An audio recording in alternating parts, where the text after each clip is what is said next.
অপ্ৰকৃতময় এক দুৰ্জয় প্ৰতিজ্ঞা। নাৰী মই, তথাপিও নহওঁ নাৰী। সেই নাৰী মনৰ আকাশে যাৰ ক্ষণে ক্ষণে বৰণ সলায়। প্ৰেমিকা, তথাপিও নহওঁ প্ৰেমিকা। সেই অৰ্থত অন্ধ স্বামীৰ বাবে নিজৰ দৃষ্টিক যি আবদ্ধ কৰে। ঢাকি ধৰিছিলোঁ মই সুদীৰ্ঘ বছৰব্যাপী মোৰ দুনয়ন দৃষ্টিভ্ৰম নহ'বৰ বাবে। মই এক অব্যয় বিস্ময়, সাধাৰণ মাতৃত্বৰ পৰা কি যে এক ব্যতিক্ৰম মই। কুৰুক্ষেত্ৰৰ এই ৰক্তিম তমসাচ্ছন্ন শ্মশানৰ প্ৰান্তত থিয় হৈ দি চাইছোঁ মই নিজৰ স্বৰূপ। মাতৃ হলো সন্তানৰ, তথাপি নহলো মাতৃ। নিজৰ জীৱন যি আগুৱাই দি অধীৰা বাউলী হৈ কৰে তন্ময় প্ৰাৰ্থনা পুত্ৰৰ কল্যাণৰ বাবে। মইতো নহওঁ মাতৃ, মোৰতো সন্তান নাই, এশ পুত্ৰ। সি এক হাঁহি উঠা কথা, এশ সুস্বপ্নৰ সি যে এক কাল অভিভাৱ। সুখৰ স্বপ্নৰ বাবে নিমিলিত কৰোঁত নহয়। যাৰ মাতৃত্বৰ অধিকাৰ নাই, দাবী নাই, কেনেকৈ হ'ব পাৰে মাতৃ তেওঁৰ নাম? মাত্ৰ মই ৰাজমাতা, ৰাজবধূ, ৰজাৰ গৃহিণী। হায় মাতৃ,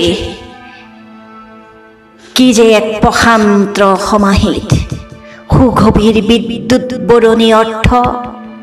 মাতৃ দুটা শব্দত যেন এক সুশীতল গভীৰ সাগৰৰ বুকুত যাৰ অনন্ত আকাশ আৰু নিশ্চিত প্ৰত্যয়, য'ত হেজাৰ ঢৌৱে পাই যেন পৰম আশ্ৰয়। শত শত অসংখ্যাত ছায়া ঘেৰা কুটিৰে কুটিৰে ৰঙা ৰ'দ এখনি স্নেহৰ সাম্ৰাজ্যত একচতী সাম্ৰাজ্ঞী স্বৰূপে মাতৃ অধিষ্ঠিত, য'ত সন্ধিয়া সন্ধিয়া তুলসী তলত কপে মাতৃৰ মৰম। সন্তানৰ শিৰত সৰে স্নেহৰ পাপৰি, আচলৰ পাচিৰত ঠেকা খাই গুচি যায় বিভীষিকা ভয়। মাতৃৰ মায়া সনা মিঠা মা, য'ত হয় সন্তানৰ তীক্ষ্ণ বাগজৰী। সেইটো ঘৰ, হায় মিঠা আকাংক্ষাৰ মোৰ সেই ঘৰ ক'ত? হায় মই যে নহলো মাতৃ সেই অৰ্থত। কিন্তু মোৰ এই বেদনাৰ কিটো অৰ্থ আছে? হস্তিনাপুৰৰ মই ৰাজবধূ হোৱাৰ পূৰ্বেই এক পুত্ৰই জৰায়ুত সংগোপনে ললে আহি ঠাই। অজনিত সম্ভৱ সেই পুত্ৰ এয়া আছে মোৰেই বুকুত। এক পুত্ৰ, এক আৰু অদ্বিতীয়, ধৰ্ম তাৰ নাম। তেন্তে দুখ কিয়?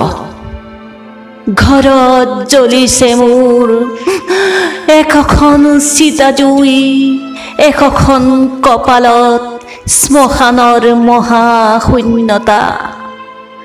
পৰা নাই জ্বলাব ৰিক্ত এই এখনি পথাৰ। শুকান দুচকু মোৰ, তাত মাথো জ্বলি আছে এগছি পোহৰ। অমাৱস্যাৰ গভীৰ নিশাত জ্বলি থকা তৰাটোৰ দৰে চাৰিও কাষৰে ভয়াৱহ অন্ধকাৰ নাশী। অন্ত সলিলা এক দুৰ্জয় পোহৰে সেই দৃশ্য দেখিবৰ বাবে। ধন্যবাদ। যদি শুনি ভাল পালে অনুগ্ৰহ কৰি লাইক কৰিব, ছাবস্ক্ৰাইব কৰিব, লগতে শ্বেয়াৰ কৰিবলৈ নেপাহৰিব।